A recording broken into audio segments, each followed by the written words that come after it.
অভিমান করবেন না। অভিমান করলে কি হয় জানেন তো? অভিমান করলে নিজেরই হানি। অভিমান জীবনকে অশান্তিতে বিঘ্নতা বাড়িয়ে দেয়। এই অভিমান অহংকার রূপী গাছ রোপণ করে। একদিন রাবণেরও এই অভিমান অহংকার বেড়ে গিয়েছিল।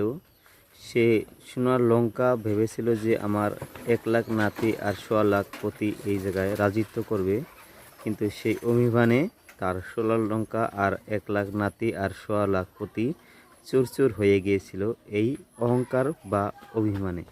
তাই জন্য বন্ধুরা, অহংকার অভিমান করে কোনো কিছু লাভ হয় না বন্ধুরা।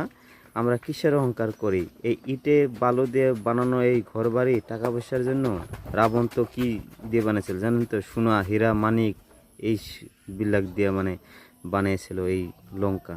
তার জন্য বন্ধুরা প্লিজ